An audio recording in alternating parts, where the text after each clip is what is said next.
A Cartomante, de Machado de Assis. Narração: Marcelo Fávaro. Hamlet observa Horácio que há mais coisas no céu e na terra do que sonha nossa filosofia. Era a mesma explicação que dava a bela Rita ao moço Camilo, numa sexta-feira de novembro de 1869, quando este ria dela por ter ido na véspera consultar uma cartomante. A diferença é o que fazia por outras palavras. Ria.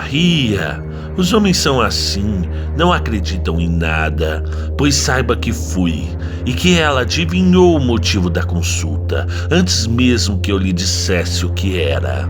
Apenas começou a botar as cartas e disse-me: "A senhora gosta de uma pessoa." Confessei que sim.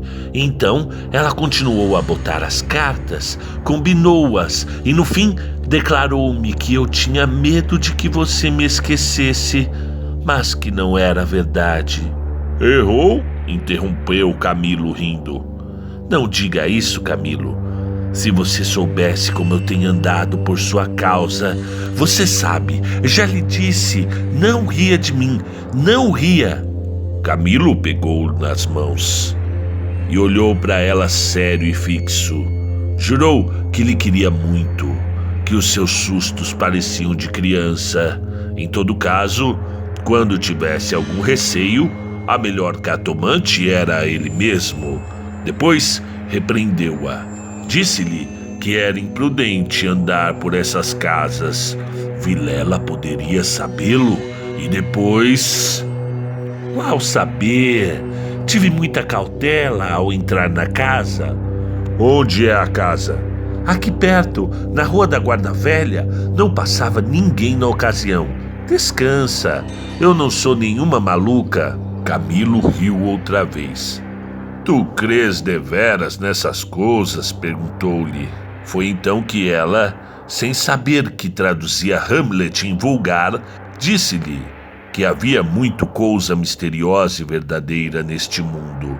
Se ele não acreditava, paciência, mas o certo é que a cartomante adivinhara tudo.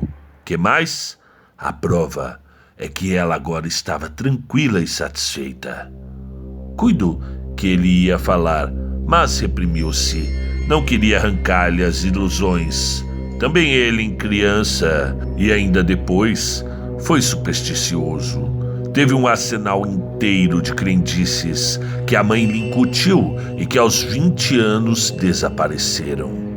No dia em que deixou cair toda essa vegetação parasita e ficou só o tronco da religião, e ele, como se tivesse recebido da mãe ambos os ensinos, envolveu-o na mesma dúvida, e logo depois em uma só negação total.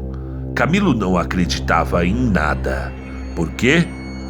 Não poderia dizê-lo. Não possuía um só argumento. Limitava-se a negar tudo. E digo mal porque negar é ainda afirmar. E ele não formulava incredulidade. Diante do mistério, contentou-se em levantar os ombros e foi andando. Separaram-se contentes, ele ainda mais que ela. Rita estava certa de ser amada. Camilo não só o estava, mas via-a estremecer e arriscar-se por ele, correr às cartomantes, e, por mais que a repreendesse, não podia deixar de sentir-se lisonjeado. A casa do encontro era na antiga Rua dos Barbonos, onde morava uma provinciana de Rita. Ela desceu pela Rua das Mangueiras, na direção de Botafogo, onde residia. Camilo desceu pela da Guarda Velha, olhando de passagem para a casa da cartomante. Vilela, Camilo e Rita. 3 nomes, uma aventura e nenhuma explicação das origens. Vamos a ela. Os 2 primeiros eram amigos de infância. Vilela seguiu a carreira de magistrado. Camilo entrou no funcionalismo, contra a vontade do pai, que queria vê-lo médico.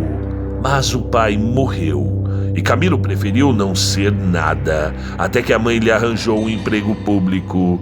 No início de 1869, voltou Vilela da província, onde casara com uma dama formosa e tonta.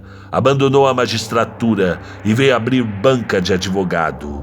Camilo arranjou-lhe casa para os lados de Botafogo e foi recebê-lo a bordo.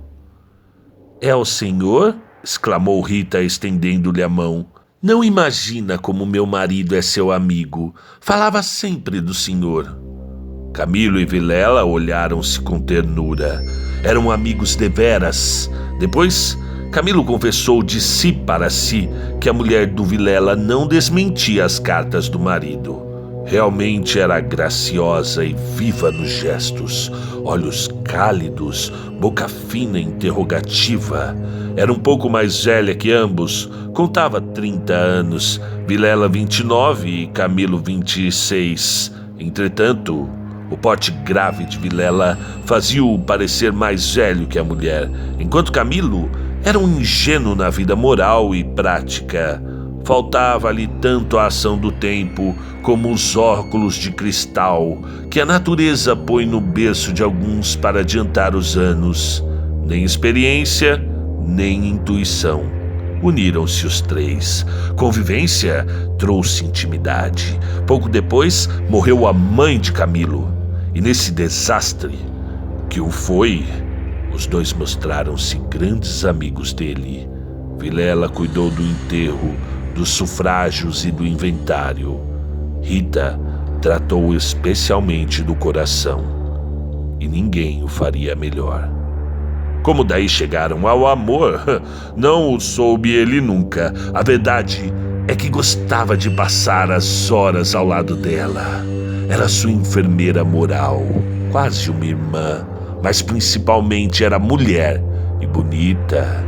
Odor de feminina, eis o que ele aspirava nela e em volta dela para incorporá-lo em si mesmo. Liam os mesmos livros, iam juntos a teatros e passeios. Camilo ensinou-lhe as damas e o xadrez e jogavam às noites. Ela mal, ele, para lhe ser agradável, pouco menos mal. Até aí as coisas. Agora, a ação da pessoa. Os olhos teimosos de Rita, que procuravam muita vez os dele, que os consultavam antes de o fazer ao marido, as mãos frias, as atitudes insólitas. Um dia, fazendo ele anos, recebeu de Vilela uma rica bengala de presente e de Rita apenas um cartão com um vulgar cumprimento a lápis. E foi então que ele pôde ler no próprio coração. Não conseguia arrancar os olhos do bilhetinho. Palavras vulgares, mas há vulgaridades sublimes, ou pelo menos deleitosas. A velha caleça de praça, em que pela primeira vez passeaste com a mulher amada, fechadinhos ambos, vale o carro de Apolo. Assim é o homem, assim são as coisas que o cercam. Camilo quis sinceramente fugir, mas já não pôde. Rita, como uma serpente, foi se acercando dele, envolvendo-o todo. Fez-lhe estalar os ossos num espasmo e pingou-lhe o veneno na boca. Ele ficou atordoado e subjugado. Vexame, sustos, remorsos, desejos, tudo sentiu de mistura, mas a batalha foi curta e a vitória delirante. Adeus, escrúpulos. Não tardou que o sapato se acomodasse ao pé, e aí foram ambos estrada fora, braços dados, pisando folgadamente por cima de ervas e pedregulhos, sem padecer nada mais que algumas saudades, quando estavam ausentes um do outro. A confiança e a estima de Vilela continuavam a ser as mesmas. Um dia, porém, recebeu Camilo uma carta anônima que lhe chamava de imoral e pérfido e dizia que a aventura era sabida de todos. Camilo teve medo e, para desviar as suspeitas, começou a rarear as visitas à casa de Vilela. Este notou-lhe as ausências. Camilo respondeu que o motivo era uma paixão frívola de rapaz. Candura gerou astúcia. As ausências prolongaram-se e as visitas cessaram inteiramente. Pode ser que entrasse também nisso um pouco de amor próprio, uma intenção de diminuir os obséquios do marido para tornar menos dura a leivosia do ato. Foi por esse tempo que Rita, desconfiada e medrosa, correu à cartomante para consultá-la sobre a verdadeira causa do procedimento de Camilo. Vimos que a cartomante restituiu-lhe a confiança e que o rapaz repreendeu-a por ter feito o que fez. Correram ainda algumas semanas. Camilo recebeu mais 2 ou 3 cartas anônimas, tão apaixonadas que não podiam ser advertência da virtude, mas despeito de algum pretendente. Tal foi a opinião de Rita, que, por outras palavras, mal compostas, formulou este pensamento: a virtude é preguiçosa e avara, não gasta tempo nem papel, só o interesse é ativo e pródigo. E por isso, Camilo ficou mais sossegado. Temia que o anônimo fosse ter com Vilela, e a catástrofe viria então sem remédio. Rita concordou que era possível. Bem, disse ela, eu levo sobrescritos para comparar a letra com as das cartas que lá aparecerem. Se alguma for igual, guardo-a e rasgo-a. Nenhuma apareceu, mas daí a algum tempo, Vilela começou a mostrar-se sombrio, falando pouco, como desconfiado. Rita deu-se pressa em dizê-lo ao outro, e sobre isso deliberaram. A opinião dela é que Camilo devia tornar a casa deles, tatear o marido, e pode ser até que lhe ouvisse a confidência de algum negócio particular. Camilo divergia. Aparecer depois de tantos meses era confirmar a suspeita ou denúncia. Mas valia cautelarem-se, sacrificando-se por algumas semanas. Combinaram os meios de se corresponderem em caso de necessidade e separaram-se com lágrimas. No dia seguinte, estando na repartição, recebeu Camilo este bilhete de Vilela: vem já à nossa casa. Preciso falar-te sem demora. Era mais de meio-dia. Camilo saiu logo. Na rua advertiu que teria sido mais natural chamá-lo ao escritório, porque em casa tudo indicava matéria especial e a letra, fosse a realidade ou ilusão, afigurou-se-lhe trêmula. Ele combinou todas essas coisas com a notícia da véspera. Vem já à nossa casa. Preciso falar-te sem demora, repetia ele com os olhos no papel. Imaginariamente viu a ponta da orelha de um drama, Rita subjugada e lacrimosa, Vilela indignado, pegando na pena, escrevendo o bilhete, certo de que ele acudiria e esperando-o para matá-lo. Camilo estremeceu, tinha medo, depois sorriu amarelo e, em todo caso, repugnava-lhe a ideia de recuar, e foi andando. De caminho lembrou-se de ir à casa. Podia achar algum recado de Rita que lhe explicasse tudo. Não achou nada, nem ninguém. Voltou à rua e a ideia de estarem descobertos parecia-lhe cada vez mais verossímil. Era natural uma denúncia anônima, até a própria pessoa que o ameaçara antes. Podia ser que Vilela conhecesse agora tudo. A mesma suspensão das suas visitas, sem motivo aparente, apenas um pretexto fútil, viria a confirmar o resto. Camilo ia andando inquieto e nervoso. Não relia o bilhete, mas as palavras estavam decoradas, diante dos olhos, fixas, ou então, o que era ainda pior, eram-lhe murmuradas ao ouvido com a própria voz de Vilela. Vem já à nossa casa. Preciso falar-te sem demora. Ditas assim, pela voz do outro, tinha um tom de mistério e ameaça. Vem já? Já pra quê? Era perto de 1h da tarde, a comoção crescia de minuto a minuto. Tanto imaginou que se iria passar, que chegou a crê-lo e vê-lo. Positivamente tinha medo. Entrou a cogitar em ir armado, considerando que se nada houvesse, nada perdia, e a precaução era útil. Logo depois rejeitou a ideia, vexado de si mesmo, e seguia, picando o passo, na direção do Largo da Carioca, para entrar num tílburi. Chegou, entrou e mandou seguir a trote largo. Quanto antes melhor, pensou ele, não posso estar assim. Mas o mesmo trote no cavalo veio agravar-lhe a comoção. O tempo voava e ele não tardaria em testar com o perigo. Quase no fim da Rua da Guarda Velha, o tílburi teve que parar. A rua estava atravancada com uma carroça que caíra. Camilo em si mesmo estimou o obstáculo e esperou. No fim de 5 minutos, reparou que ao lado à esquerda, ao pé do tílburi, ficava a casa da cartomante, a quem Rita consultara uma vez, e ele nunca desejou tanto crer na lição das cartas. Olhou, viu as janelas fechadas, quando todas as outras estavam abertas e pejadas de curiosos do incidente da rua.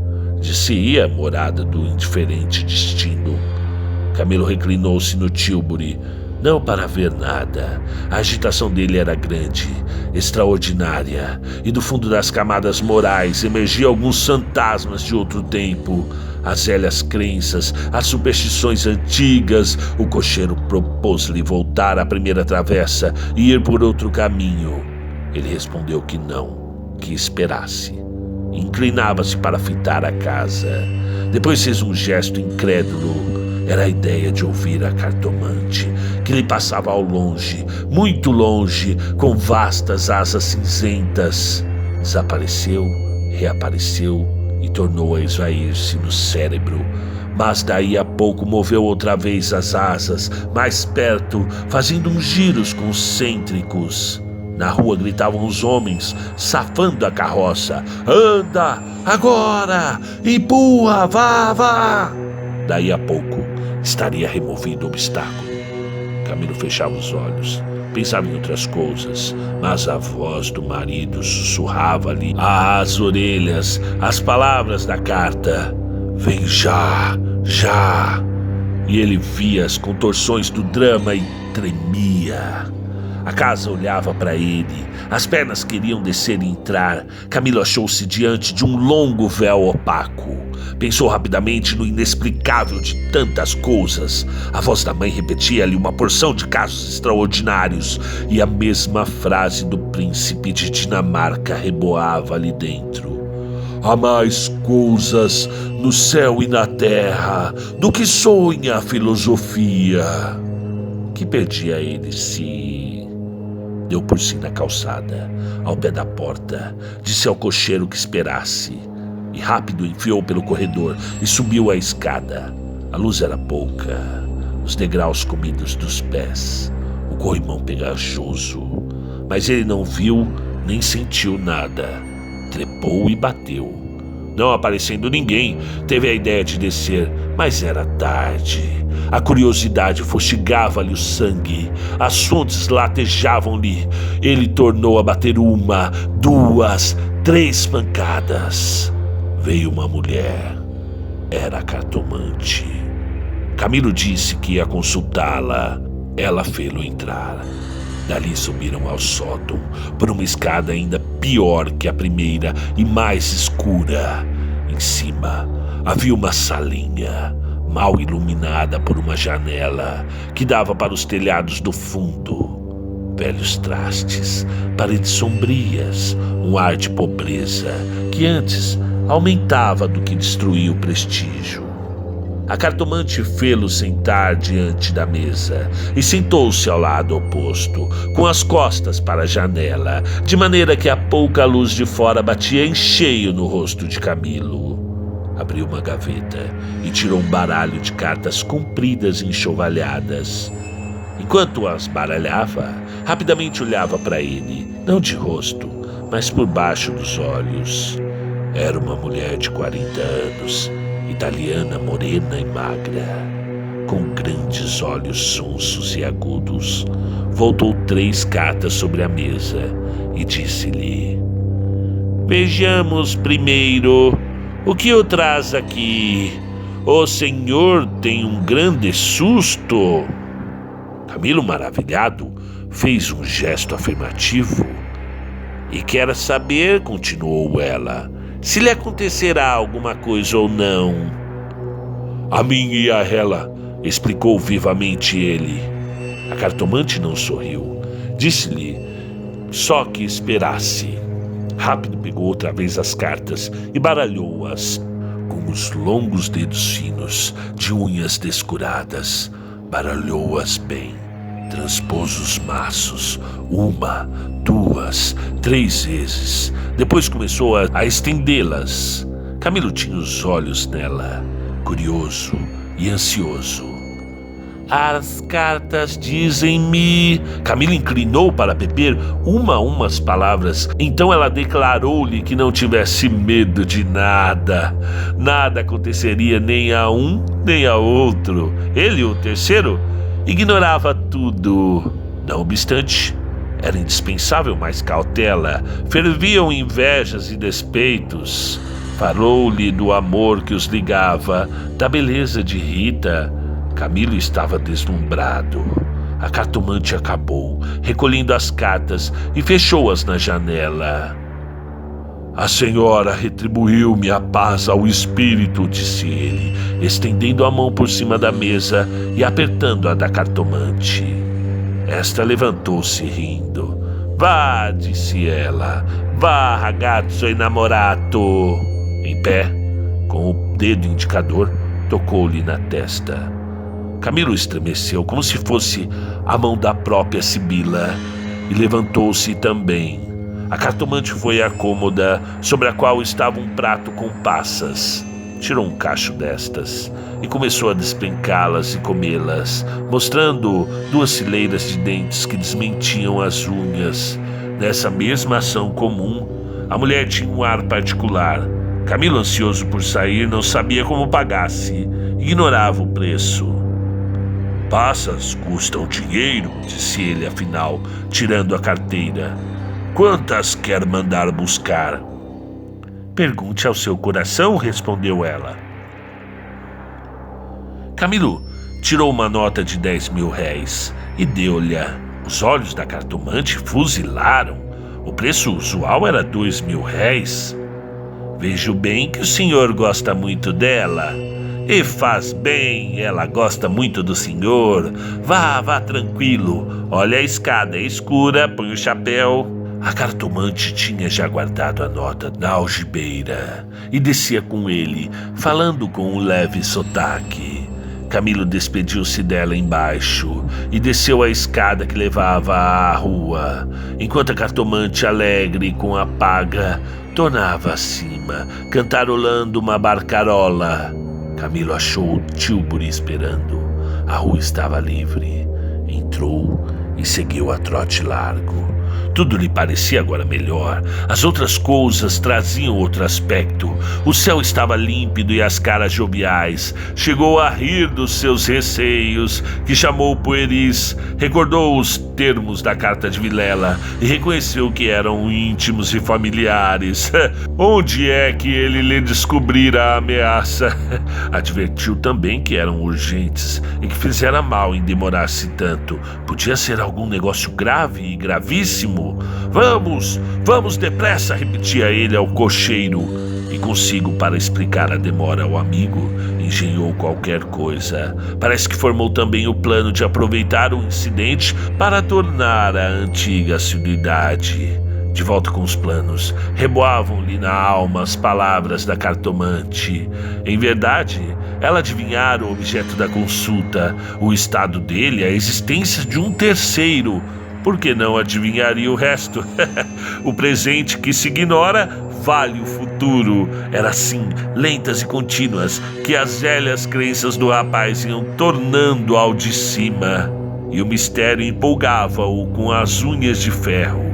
Às vezes queria rir e ria de si mesmo, algo fechado, mas a mulher, as cartas, as palavras secas e afirmativas, a exortação, vá, ragazzo innamorato, e no fim, ao longe, a barcarola de despedida, lenta e graciosa, tais eram os elementos recentes que formavam com os antigos uma fé nova e vivaz.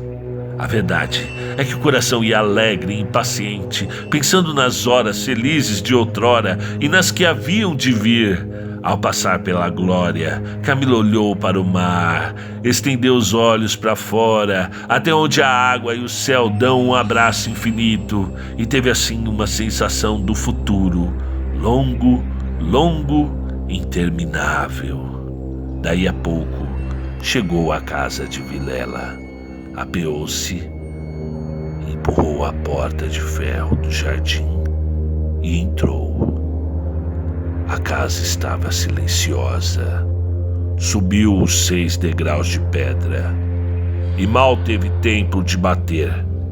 A porta abriu-se e apareceu-lhe Vilela. Desculpa, não pude vir mais cedo. Que há? Vilela não lhe respondeu. Tinha as feições descompostas. Fez-lhe sinal e foram para uma saleta interior. Entrando, Camilo não pôde sufocar um grito de terror. Ao fundo, sobre o canapé, estava Rita, morta, ensanguentada.